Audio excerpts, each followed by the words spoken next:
اعوذ باللہ من الشیطان الرجیم بسم اللہ الرحمن الرحیم السلام علیکم. Welcome to online classes of Al Munir high school e learning system. Class 10 آج آپ کا یونٹ نمبر 10 ہے جس کا عنوان ہے نام دیو مالی. اس کو ہم اس کا خلاصہ سب سے پہلے میں آپ کو کرواؤں گی اور دین اس کا پورا جو اس کا مشق ہے اس کی ایکسرسائز ورک ہے وہ ہم کریں گے. سب سے پہلے نام دیو مالی مولوی عبدالحق کی تحریر ہے. خلاصہ: بابائے اردو مولوی عبدالحق اردو زبان و ادب کے محسن محقق نقاد اور عمدہ انشاء پرداز تھے. مولوی عبدالحق جو ہیں ان کو بابائے اردو کہا جاتا ہے، جو کہ اردو زبان و ادب کے محسن ہیں اور محقق، یعنی انہوں نے بہت تحقیق کی ہے اس پہ. سبق نام دیو مالی میں انہوں نے مالی نام دیو کے شخصی خصائل کا خاکہ کھینچا ہے، یعنی کہ ایک شخصیت میں کون کون سے جو ہے خصائل ہوتے ہیں اس کے بارے میں بتایا ہے. نام دیو مقبرہ رابعہ دورانی اورنگ آباد دکن کے باغ میں مالی تھا. نام دیو جو تھا وہ کون تھا؟ وہ مالی تھا. ٹھیک ہے. کم ذات ہونے کے باوجود ایک اچھے انسان کی تمام خوبیوں سے آراستہ تھا. اس کی ذات جو ہے وہ کم تھی، نچلی ذات کا تھا وہ، لیکن اس کے اندر تمام اچھے انسان کی خوبیاں موجود تھیں. اسے اپنے پیشے سے بے حد لگاؤ تھا. کام میں مصروفیت کے وقت اسے تن من دھن کی کچھ خبر نہ رہتی تھی، یعنی جب وہ اپنے کام میں مصروف ہوتا تھا تو اس کو پھر کسی بھی چیز کی کوئی خبر نہ ہوتی تھی. اپنے پودوں کو اپنی اولاد خیال کرتا اور جب بھی دیکھو انہی کی تلاش خراش میں مصروف رہتا، یعنی کہ انہی کی دیکھ بھال میں لگا رہتا. اگر کسی وجہ سے پودے کو کچھ ہو جاتا تو اس کی جان پر بن جاتی. جب تک مسئلہ حل نہ ہو جاتا وہ چین سے نہ بیٹھتا. اس کا کام باغبانی تھا. اسے باغ باغیچوں میں رہ کر جڑی بوٹیوں کی خاصی پہچان ہو گئی تھی، یعنی وہ اپنے کام میں اتنا زیادہ پرفیکٹ تھا نا کہ اس کو اپنے کام کے ساتھ ساتھ کون سی جڑی بوٹیاں کس کام کے لیے ہوتی ہیں اس کو ان کے بارے میں بھی پتہ چل گیا تھا. وہ اپنی اس مہارت کو لوگوں بالخصوص بچوں کے علاج میں استعمال کرتا، مگر اس کو اس نے اپنی آمدنی کا ذریعہ کبھی نہ بنایا، یعنی کہ وہ اس چیز کے کوئی پیسے نہیں لیتا تھا، مفت میں علاج کر دیتا تھا بچوں کا. صفائی ستھرائی کا تو وہ خوگر تھا، یعنی کہ صفائی ستھرائی جو ہے اس کا وہ اس میں بہت زیادہ جو ہے صفائی ستھرائی کا وہ خیال رکھتا تھا. وہ نہ صرف ذاتی صفائی کا خیال رکھتا بلکہ اپنے باغ کو بھی صاف و شفاف رکھتا. اس کی پوری خواہش اور کوشش ہوتی کہ اس کا چمن جو ہے وہ جھاڑ جھنکار سے پاک رہے، یعنی کہ ہر قسم کی گندگی سے پاک رہے. پودوں کے تھانولے درست اور صاف رہیں. یہ تھانولے کہتے ہیں بیٹا کیاری کو، جہاں پر پودوں کو پانی دیا جاتا ہے اس جگہ کو. اپنی اس کوشش میں وہ پورے طور پر کامیاب رہتا، اسی لیے اسے کبھی سخت سست کہنے کی ضرورت محسوس نہ پڑی، یعنی کہ کسی نے کبھی اس کو ڈانٹا نہیں. جب خشک سالی کا دورہ تھا، باغ باغیچے پانی نہ ملنے کے باعث سوکھ چکے تھے، یعنی کہ جب بارشیں نہیں ہو رہی تھیں، ہر طرف خشک سالی تھی اور باغ باغیچے جو ہیں وہ پانی کی قلت کی وجہ سے سوکھ رہے تھے، تب بھی نام دیو کا گلشن جو ہے وہ ہرا بھرا تھا. اس نے اپنا دن رات کا آرام و سکون چھوڑ کر بھی اپنے چمن کو فراہمی آب جاری رکھی. فراہمی آب ہوگا آب یعنی پانی کی فراہمی جو ہے اس نے جاری رکھی اپنے باغ کو. اس کی یہ بے مثال کارگزاری جو ہے بغیر کسی انعام کے لالچ اور صلے کی تمنا کی تھی. اب اس کی یہ جو بے مثال کارگزاری ہے، یعنی کہ یہ جو بے مثال خدمت تھی ایک طرح سے، یہ بغیر کسی انعام کے اور لالچ کے تھی. یہی کام سے محبت تھی کہ جس وجہ سے اس کا گلشن ایک خوبصورت سیر گاہ میں بدل چکا تھا، یعنی کہ جہاں پر لوگ اب سیر کرنے کے لیے آنے لگ گئے تھے. بلا شبہ یعنی کہ کوئی شک نہیں کہ نام دیو ایک غریب آدمی تھا، مگر وہ وسائل کا غریب تھا، دل کا غریب نہیں تھا. یعنی کہ روپے پیسے کی کمی تھی لیکن وہ دل کا غریب نہیں تھا. وہ اپنے محدود یعنی کہ جو کم اس کے وسائل تھے ان میں رہ کر بھی اپنے غریب جو بھائی بندوں کی مدد کرتا، یعنی جو اس سے مدد مانگتا اس کی مدد ضرور کرتا تھا اور ہر کسی سے خوش دلی سے یعنی خوش اخلاقی سے ملتا تھا. اس کا چہرہ ہمیشہ مسکراہٹ سے سرشار رہتا تھا. وہ غرور، تعصب اور رقابت جیسے جذبات سے عاری تھا، یعنی کہ حسد جیسے، غرور جیسے جو جذبات تھے وہ اس کے اندر بالکل ہی نہیں تھے. اس کی تمام تر پسند و ناپسند اس کے کام تک محدود تھی. جب اعلیٰ حضرت نے ایک اور باغ کی ذمہ داری نواب سراج یار بہادر کے سپرد کی، جو کہ باغبانی کا بہت اعلیٰ ذوق رکھتے تھے. اب اعلیٰ حضرت کی بات ہو رہی ہے کہ جب انہوں نے ایک اور باغ کی ذمہ داری نواب سراج یار کے سپرد کی تھی تو انہی کی وجہ سے سنسان مقبرہ اور بنجر باغ سرسبز و شاداب نظر آنے لگا.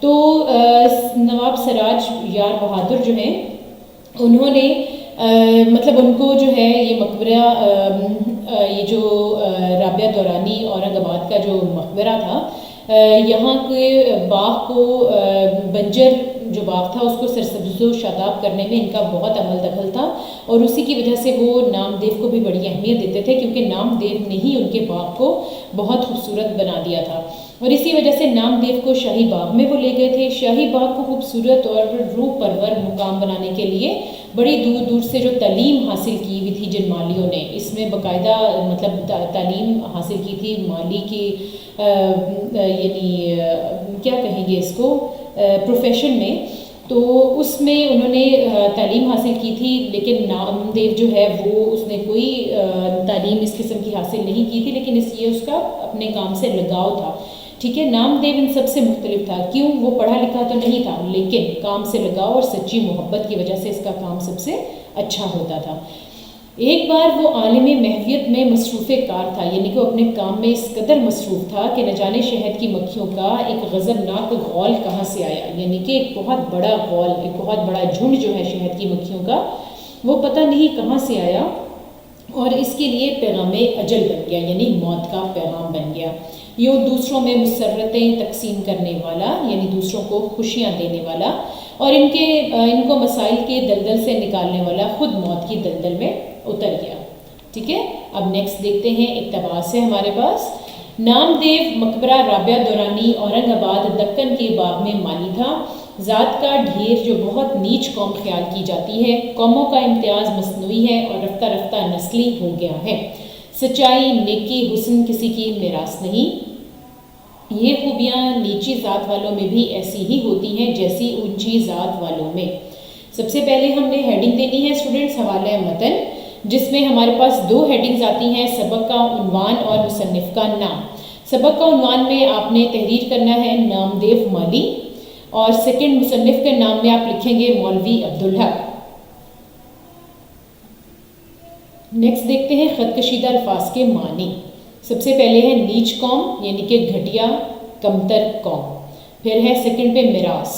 میراث میں آپ میننگ لکھیں گے باپ دادا کی طرف سے ملنے والی اشیاء یا ملکیت، جو باپ دادا کی طرف سے نسل در نسل مل رہی ہوتی ہے، وہ ہوتا ہے میراث۔ پھر ہے تھرڈ مالی، مالی کا میننگ ہوگا باغبان، یعنی کہ باغ کی حفاظت کرنے والا، اور فورتھ ہے ڈھیر، یعنی کہ ہندوؤں کی نیچ قوم کا نام ہے یہ۔ اب اس کی تشریح دیکھتے ہیں۔ مقبرہ رابعہ دورانی اورنگ آباد میں نام دیو مالی تھا، وہ ذات کے اعتبار سے ڈھیر تھا، جو ہندو قوم میں ایک کمتر اور گھٹیا ذات سمجھی جاتی ہے۔ قوموں کی بڑائی اور چھوٹائی کی تمیز خود ساختہ ہے، یعنی کہ قومیں بڑی ہیں یا چھوٹی، ان کی جو ان میں تمیز کی گئی ہے، یعنی یہ جو کیٹیگریز بنائی گئی ہیں یہ خود کی بنائی ہوئی ہیں، ٹھیک ہے، یہ خود کریٹ کی ہوئی ہیں لوگوں نے، جو وقت گزرنے کے ساتھ ساتھ نسل در نسل پکی ہو گئی ہیں، ٹھیک ہے۔ اللہ تعالیٰ نے قرآن مجید میں ارشاد فرمایا ہے، اب اس کو اپنے انورٹڈ کاماز میں لکھنا ہے، اگر کوئی بھی حدیث یا قرآن پاک کا ارشاد اگر آپ مینشن کرتے ہیں تو اس کو ہم نے انورٹڈ کاماز میں یا مارکر سے رائٹ کرنا ہوتا ہے۔ ہم نے تمام بنی نوع انسان کو ایک مرد اور عورت سے پیدا کیا ہے، انہیں مختلف قوموں اور قبیلوں میں اس لیے بانٹ دیا گیا تاکہ یہ ایک دوسرے کو پہچان سکیں، ٹھیک ہے۔ اب اسٹوڈنٹس اس کا قطعاً یہ مطلب تو نہیں ہے نا کہ ہم کسی کو چھوٹا یا بڑا تصور نہیں کر سکتے، یہ صرف اللہ تعالیٰ ہے۔ آخری حج کے موقع پر حضور پاک صلی اللہ علیہ وآلہ وسلم نے خاص طور پر تاکید کی کہ کسی عربی کو کسی اجمی پر، کسی گورے کو کسی کالے پر، اور کسی امیر کو کسی غریب پر کوئی فوقیت یا برتری حاصل نہیں، لیکن بدقسمتی سے انسان رنگ و نسل، قوم اور قبیلوں کے فرق میں پڑ گئے ہیں، ٹھیک ہے۔ یہ اللہ کی بنائی ہوئی چیزیں نہیں ہیں، یہ انسان نے خود سے کریٹ کر لی ہیں، اپنی یہ جو قوم بنا لی ہے، یہ رنگ و نسل کے اعتبار سے یہ سب انسان کی خود کی کریٹ کی ہوئی چیزیں ہیں۔ برِ صغیر پاک و ہند میں نسلی امتیاز ماضی بعید سے موجود ہے، یعنی کہ پچھلے ماضی سے چلا آ رہا ہے۔ برہمن، ویش، کھشتری اور شودر، نام دیو مالی جو ہے یہ شودروں کی نسل سے تعلق رکھتا تھا، یہ سب سے نچلی ذات ہوتی ہے ہندوؤں کی، اور برہمن جو ہے وہ سب سے پہلی ذات ہے، یعنی کہ سب سے اعلیٰ ذات تصور کی جاتی ہے۔ اب کیا ہے، اس کا کردار اتنا اعلیٰ تھا کہ جس کی جتنی تعریف کی جائے کم ہے۔ یوں بھی سچائی، نیکی اور خوبصورتی کسی کو والدین کی طرف سے وراثت میں نہیں ملتی۔ یہ خداداد خوبیاں ہوتی ہیں جو اللہ اپنی مرضی سے کسی کو بھی دے سکتا ہے۔ بعض اوقات معمولی آدمیوں میں غیر معمولی صفات بھی ہوتی ہیں۔ اللہ تعالیٰ کی طرف سے عطا کردہ خوبیاں کسی بھی ذات کے انسان میں پیدا ہو سکتی ہیں۔ ان کا اونچی یا نیچی ذات سے دور دور کا کوئی تعلق بھی نہیں ہوتا۔ امیر، غریب، گورا، کالا، اللہ کی نظر میں سب برابر ہیں، بس محنتی انسان کا رتبہ خدا کے نزدیک بلند ہے۔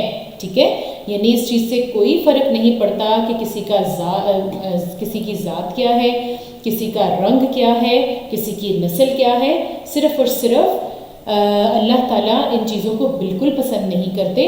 ہمیں نیک اور عبادت گزار ہونا چاہیے۔ سیکنڈ کیا ہے، ایک دن نامعلوم کیا بات ہوئی کہ شہد کی مکھیوں کی یورش ہوئی، سب مالی بھاگ بھاگ کر چھپ گئے، نامدیو کو خبر نہ ہوئی کہ کیا ہو رہا ہے۔ وہ اپنے کام میں لگا رہا، اسے کیا معلوم تھا کہ قضا اس کے سر پر کھیل رہی ہے۔ مکھیوں کا غضبناک جھلڑ اس غریب پر ٹوٹ پڑا، اتنا کاٹا کہ بے دم ہو گیا، آخر اسی میں جان دے دی۔ اس میں ہم سب سے پہلے کریں گے سبق کا عنوان نامدیو مالی، پھر مصنف کا نام ہے مولوی عبدالحق۔ اس میں ہم خط کشیدہ الفاظ کے معنی رائٹ کریں گے۔ سب سے پہلے آئے گا یورش، یورش ہوتا ہے حملہ، یورش کے میننگ ہوتا ہے حملہ۔ سیکنڈ ہے جھلڑ، جھلڑ کا میننگ لکھیں گے غول، جھنڈ یا بہت زیادہ تعداد میں جمع، ٹھیک ہے، مطلب لا تعداد، انکاؤنٹیبل۔ پھر قضا، قضا کا میننگ ہوتا ہے موت۔ فورتھ پہ ہے غضبناک، غضبناک کو کہیں گے ہم خوفناک۔ اب اس کا سیاق و سباق دیکھتے ہیں۔ بابائے اردو مولوی عبدالحق اردو زبان و ادب کے محسن، محقق، نقاد اور عمدہ انشا پرداز تھے۔ سبق نامدیو مالی میں انہوں نے ایک مالی نامدیو کے شخصی خصائل کا خاکہ کھینچا ہے۔ نامدیو مقبرہ رابعہ درانی اورنگ آباد میں مالی تھا۔ وہ بڑی لگن اور چستی سے پودوں کو اپنی اولاد کی طرح چاہتا تھا، پالتا پوستا۔ اس نے چمن کو رسوئی کے چوکے کی طرح صاف رکھا، یعنی جس طرح سے جہاں پر چولہا رکھا جاتا ہے کچن میں، اور کچن کو بہت زیادہ صاف رکھا جاتا ہے تاکہ وہاں پر کھانے پکانے کا کام ہے تو کوئی جو ہے جرمز وغیرہ نہ آئیں، تو وہ اسی طرح سے اپنے باغ کو صاف ستھرا رکھتا تھا۔ اپنے لگائے ہوئے پودے کبھی خشک نہ ہونے دیے، اسے دوسروں سے کوئی جلاپا یا حسد نہیں تھا، یعنی وہ کسی بھی وجہ سے دوسروں سے کوئی حسد نہیں کرتا تھا۔ وہ تعریف کے لیے یا انعام کی خواہش میں کام نہ کرتا تھا۔ وہ پودوں کی خدمت اور پرورش کرتے کرتے شہد کی مکھیوں کا شکار ہو گیا اور مکھیوں کے کاٹنے کی وجہ سے موت کے منہ میں چلا گیا۔ ٹھیک ہے اسٹوڈنٹس، یہ آپ کا ہو گیا سیاق و سباق۔ اب ہم کرتے ہیں تشریح۔ تشریح میں یہ فرسٹ پیراگراف جو ہے یہ سیم وہی ہے جو ہم نے لاسٹ پہ بھی کیا ہے، اس کو ایک دفعہ پھر دیکھ لیتے ہیں۔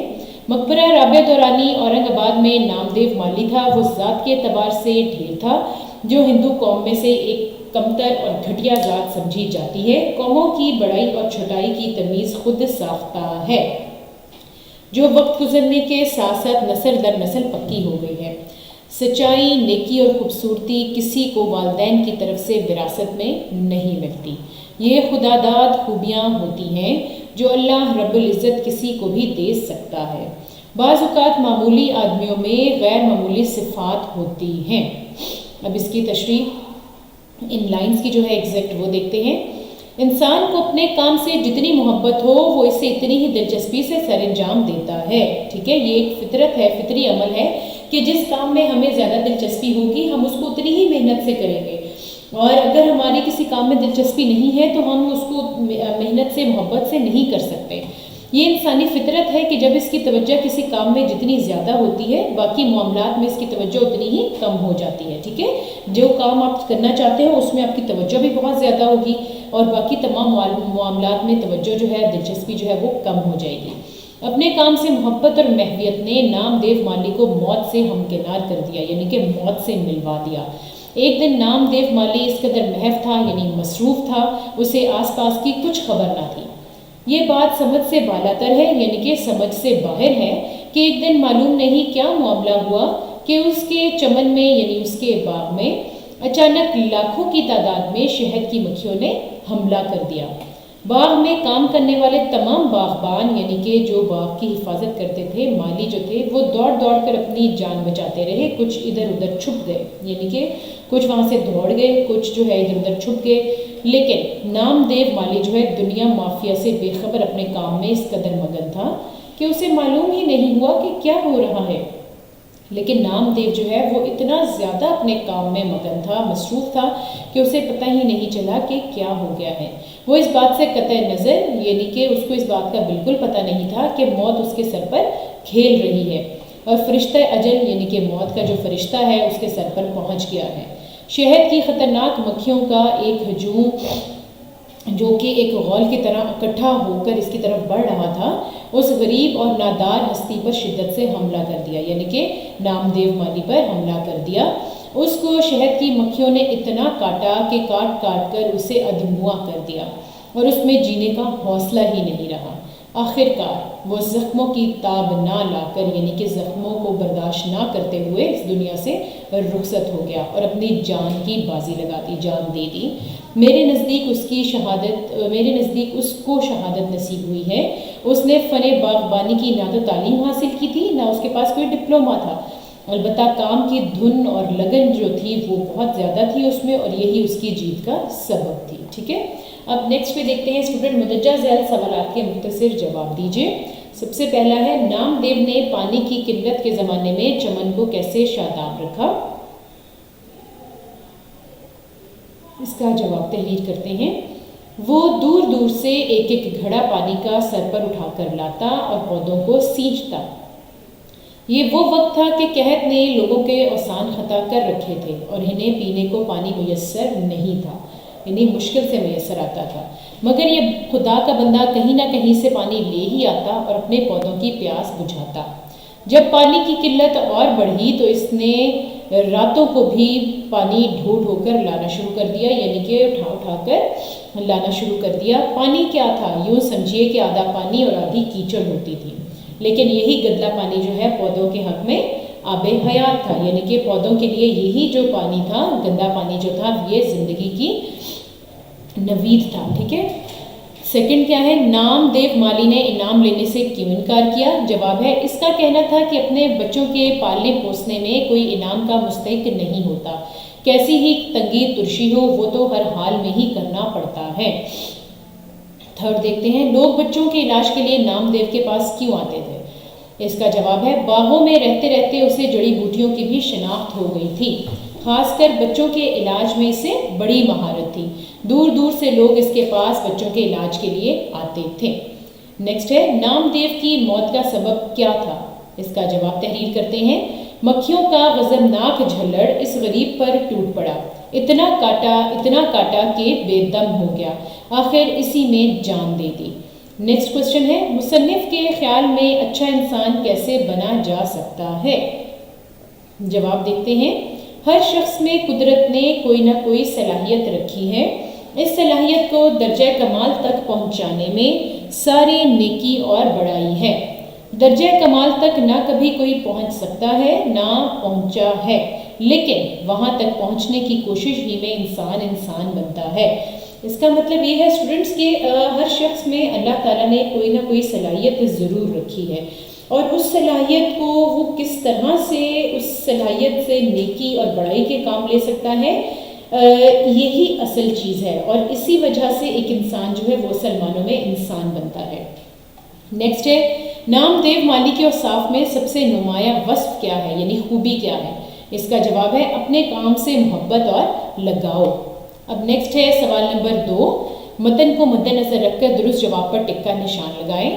پہلا ہے، سبق نامدیو کس کتاب سے لیا گیا ہے؟ تو فرسٹ آپشن کو آپ نے ٹک کرنا ہے، چند ہم اثر. سیکنڈ ہے، مقبرہ رابعہ دورانی کہاں واقع ہے؟ اس کا جو سیکنڈ آپشن ہے اورنگ آباد میں، اس کو آپ نے ٹک کر دینا ہے. تھرڈ ہے، باغ کے داروغہ کون تھے؟ اس میں آپ نے ٹک کرنا ہے تھرڈ ون کو، عبد الرحیم فینسی. فورتھ ہے، نامدیو بڑی تندہی سے اپنے کام میں مصروف اور مگن رہتا تھا، اس کی وجہ تھی، یہ فورتھ والا جو ہے اس کو آپ ٹک کرو گے، اپنے کام سے محبت. سوری اسٹوڈنٹس، اپنے کام سے محبت. نیکسٹ ہے، مصنف نے کس چیز کو بیکار کہا ہے؟ اس میں آپ نے جو سیکنڈ والا ہے اس کو ٹک کر دینا ہے بے مزہ کام.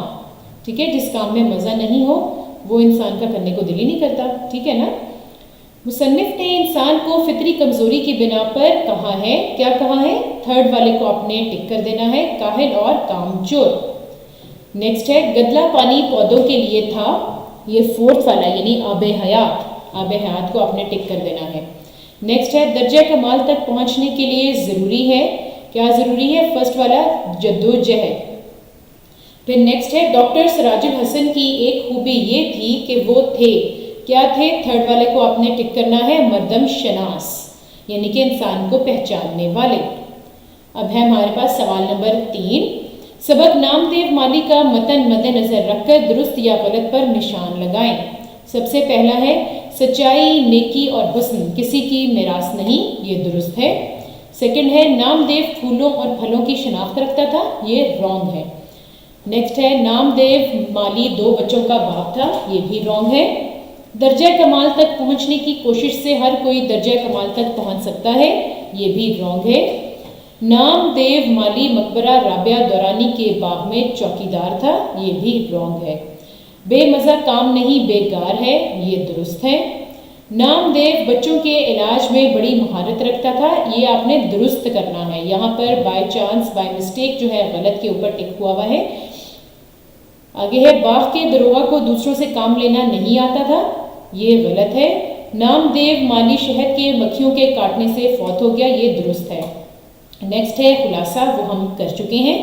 سوال نمبر 5 ہے نام دیو مالی کی زندگی سے ہمیں کیا سبق ملتا ہے؟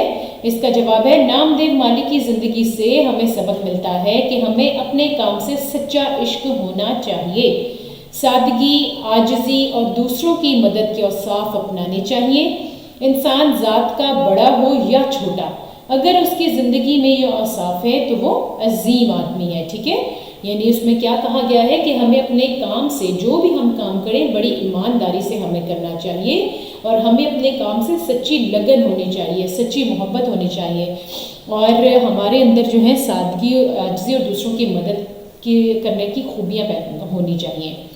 اچھا, اب ہے سوال نمبر 6. درج ذیل الفاظ کے معنی لکھیے اور جملوں میں اس طرح استعمال کیجیے کہ تذکیر و تانیث واضح ہو جائے. ٹھیک ہے, اب یہ زو معنی الفاظ ہیں. ایک ورڈ ہے جس کے 2 معنی ہوتے ہیں. پہلا ہے ہار, اس کا 2 جملے ہم بنائیں گے. سب سے پہلے جملہ بناتے ہیں آپ کی جیت اس کی ہار ہے, اور سیکنڈ جملہ ہوگا وہ میرے گلے کا ہار ہے. نیکسٹ ہے قلم, میرے قلم سے لکھیں, اور دوسرا جملہ ہے جلاد نے مجرم کا سر قلم کر دیا, یعنی کاٹ دیا. اب ہے کان, میرے کان میں درد ہے, اور دوسرا ہے یہ ہیرے کی کان ہے. اردو, ترک فوج کا اردو لڑنے کو تیار تھا. اردو کا میننگ ہوتا ہے لشکر, تو یہاں پہ اس وجہ سے ہے کہ ترک فوج کا لشکر جو ہے وہ لڑنے کو تیار ہے. نیکسٹ ہے اردو زبان بڑی زبان ہے. اب ہمارے پاس نیکسٹ ورڈ کیا ہے؟ کف, سمندر میں بہت کف اڑ رہی ہے, یعنی جھاگ. یہ اس کے کف افسوس ملنے کا وقت تھا. اب کیا ہے؟ لگن, اچھے کام کی لگن نیک بختی کی علامت ہے. اور اس کے بعد نیکسٹ میں ہم اس کو یوز کریں گے جملے میں کہ لگن میں کھانے کی چیز پیش کی گئی. اب ہمارے پاس سوال نمبر 7 ہے محاورات ہیں, اور یہ محاورات اور الفاظ کو جملوں میں استعمال کیجیے. فرسٹ ہمارے پاس ہے آفت ٹوٹ پڑنا. آفت ٹوٹ پڑنا کیا ہوتا ہے؟ پریشانی آ جانا ایک دم سے. قحط میں باغ پر آفت ٹوٹ پڑی. نیکسٹ ہے اوسان خطا ہونا, یعنی کہ ڈر جانا, خوفزدہ ہو جانا. شیر دیکھتے ہی اسد کے اوسان خطا ہو گئے. تھرڈ ہے تفویض, یعنی حفاظت, اسے گھر کی حفاظت کا کام تفویض کیا گیا, یعنی کہ سونپا گیا. ٹھیک ہے. نیکسٹ ہے محظوظ, یعنی انجوائے کرنا, وہ لطیفہ سن کر محظوظ ہوا. مہاکاج, آپ کاج مہاکاج, یعنی کہ جس کا کام اسی کو سانجھے کے طور پہ آتا ہے. یہ یورش, شہد کی مکھیوں کی یورش ہوئی.